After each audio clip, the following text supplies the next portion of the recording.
Jets, Jets, Jets, Jets. It's your boy God's favorite host. Shout out to all the long-suffering Jets fans out there. We're back with another NFL scheduled win-loss prediction, preview, and predictions.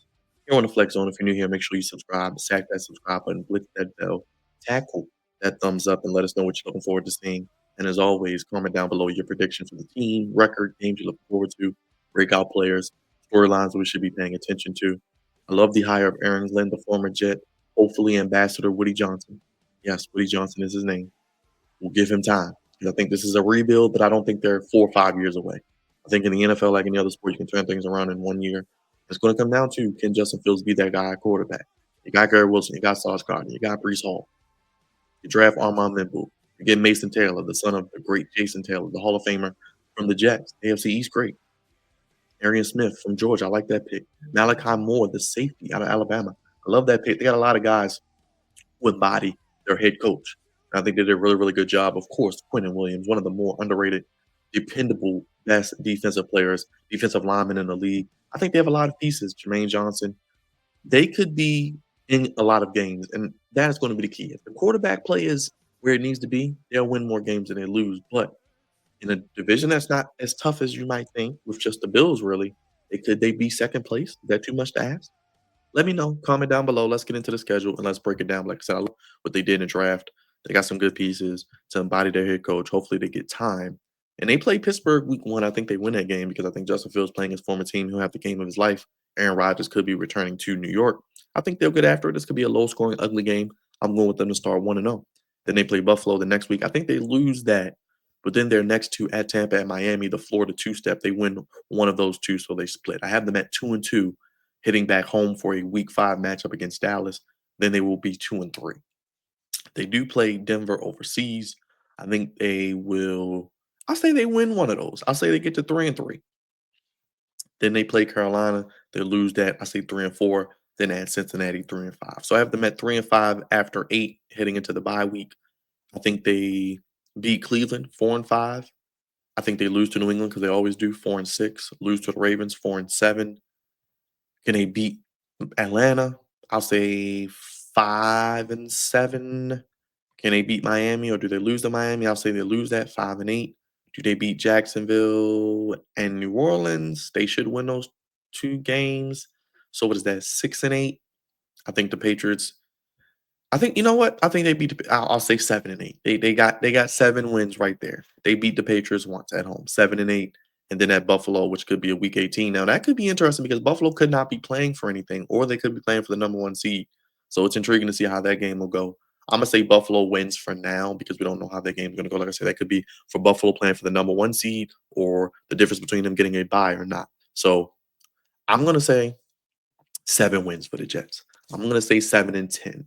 I think they lose that final game to Buffalo.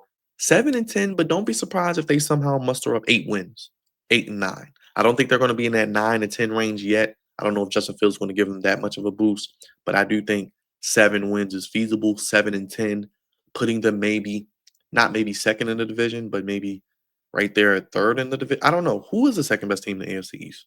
Is it the Patriots? Is it the Jets? Is it the Dolphins? We honestly don't know the answer to that question. We'll speculate and predict, but I'm going to say right now the Jets will be in that mix.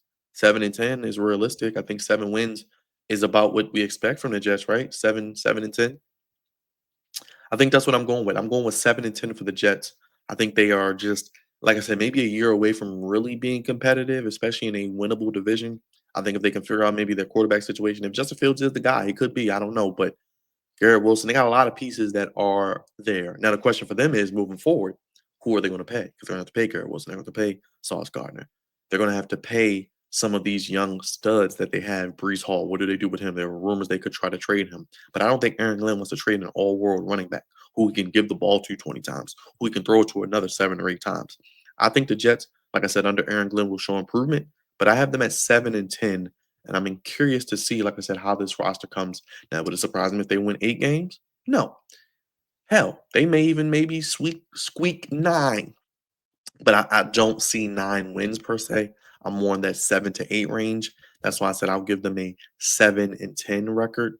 And I think they are about a year away from really being where they want to be. Like I said, they got some international games. They got some good games at home Like I said, they can stay afloat and win maybe a couple of these games at home. Hey, could they beat a Dallas at home? Could they beat Denver? Could they beat Buffalo week 2?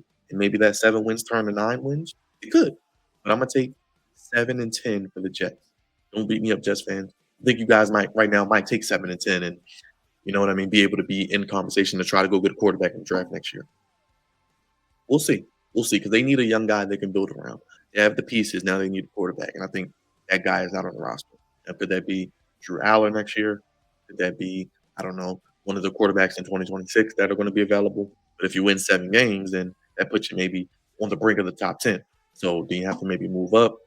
It'll be intriguing to see what they do, but I have Aaron Glenn and the Jets at 7 and 10, missing the playoffs, but I think if Woody Johnson can be patient, give him a year or 2 to really get his guys in and really develop the culture that they don't have and not have to go through rebuilding and getting a new coach again and again and again and getting his guys in there and they can really build that culture of the Jets.